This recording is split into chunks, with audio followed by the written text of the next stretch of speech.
বন্ধুরা, আজ Chennai super Kings এবং দিল্লি ক্যাপিটালসের মধ্যে আইপিএল 2026-এর 18তম গুরুত্বপূর্ণ ম্যাচটি অনুষ্ঠিত হয়েছে। শুরু থেকেই ম্যাচটি ছিল ভীষণ উত্তেজনাপূর্ণ এবং রোমাঞ্চে ভরা, কিন্তু এই ম্যাচকে সত্যিকারের স্মরণীয় করে তুলেছেন একমাত্র ব্যাটসম্যান সঞ্জু স্যামসন। তার ব্যাট থেকে বেরিয়ে আসে এক দুর্দান্ত শতরানের ইনিংস, যা মুহূর্তের মধ্যেই ম্যাচের মোড় ঘুরিয়ে দেয়। তাই এই ভিডিওতে আমরা আপনাদের জানাবো এই হাই ভোল্টেজ ম্যাচের প্রতিটি রোমাঞ্চকর মুহূর্তের সম্পূর্ণ হাইলাইট।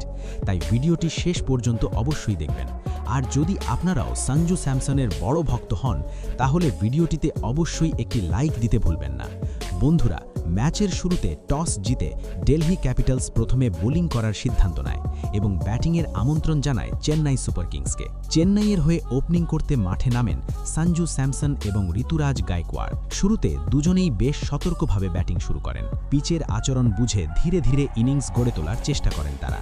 ঋতুরাজ গায়কোয়াড় তার পরিচিত স্টাইলে কয়েকটি ক্লাসিক শট খেলেন, বিশেষ করে কভার ড্রাইভ এবং স্ট্রেট ড্রাইভ দর্শকদের দারুণভাবে মুগ্ধ করে। অন্যদিকে সঞ্জু স্যামসন শুরুতে কিছুটা সময় নিয়ে বলের গতি ও বাউন্স বুঝে নেন, কিন্তু পাওয়ার প্লের শেষ দিকে হঠাৎ করেই ম্যাচের চিত্র বদলে যায়।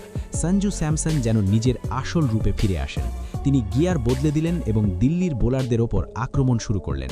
একের পর এক বাউন্ডারি আসতে শুরু করলো তার ব্যাট থেকে। কখনো কভার ড্রাইভ, কখনো স্কোয়ার কাট, আবার কখনো অন সাইডে শক্তিশালী ফ্লিক। প্রতিটি শটেই ছিল অসাধারণ টাইমিং এবং আত্মবিশ্বাস।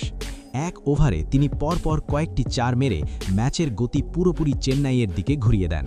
অন্য প্রান্তে ঋতুরাজ গায়কোয়াড় 15 রান করে আউট হয়ে গেলেও ততক্ষণে দল ভালো সূচনা পেয়ে গিয়েছিল। এরপর ক্রিজে আসেন তরুণ ব্যাটসম্যান আয়ুষ মাত্রে। তিনি শুরু থেকেই স্যামসনকে ভালোভাবে সাপোর্ট করতে থাকেন এবং স্ট্রাইক ঘুরিয়ে দিতে থাকেন। যদিও পুরো আলোচনার কেন্দ্রবিন্দু ছিলেন সঞ্জু স্যামসন। তিনি স্পিনারদের একেবারেই সেট হতে দেননি। কুলদীপ যাদব এবং অক্ষর প্যাটেলের মতো অভিজ্ঞ বোলারদের বিরুদ্ধেও তিনি নির্ভয়ে সামনে এগিয়ে এসে বড় শট খেলতে থাকেন। কখনো লং অফের ওপর দিয়ে লফটেড শট, আবার কখনো ডিপ মিড উইকেটের দিকে জোরালো পুল। সব মিলিয়ে দিল্লির বোলিং আক্রমণ পুরোপুরি চাপে পড়ে যায়। মাত্র 24 বলেই নিজের অর্ধশতক পূর্ণ করেন সঞ্জু স্যামসন। এরপর তার ব্যাট থেকে যেন বাউন্ডারির বৃষ্টি নামতে শুরু করে। তার স্ট্রাইক রেট দ্রুত 200-এর উপরে চলে যায় এবং প্রতিটি বোলার তার সামনে অসহায় হয়ে পড়ে। অন্যদিকে আয়ুষ মাত্রেও সুযোগ পেলেই বড় শট খেলতে থাকেন এবং দারুণভাবে স্ট্রাইক রোটেট করেন। দুজনের মধ্যে দ্রুত একটি গুরুত্বপূর্ণ পার্টনারশিপ গড়ে ওঠে এবং চেন্নাইয়ের স্কোর দ্রুত এগিয়ে যেতে থাকে। ইনিংস যখন মিডল ওভারে পৌঁছায়, তখনও থামার কোনো লক্ষণ ছিল না সঞ্জু স্যামসনের ব্যাটে। তিনি স্পিনার এবং পেসার দুজনের বিরুদ্ধেই সমানভাবে আক্রমণ চালিয়ে যেতে থাকেন। এক ওভারে তিনি টানা 2টি চার মারেন, একটি নিখুঁত কভার ড্রাইভ এবং অন্যটি দুর্দান্ত স্কোয়ার কাট। এরপর বলের পিচে এগিয়ে গিয়ে লং অফের ওপর দিয়ে বিশাল একটি ছক্কা হাঁকান। তার ব্যাটিংয়ে তখন ক্লাস, আক্রমণাত্মকতা এবং নিখুঁত শট সিলেকশনের অসাধারণ সমন্বয় দেখা যাচ্ছিল। এই দুর্দান্ত ইনিংসের মাঝেই নিজের শতক পূর্ণ করেন সঞ্জু স্যামসন।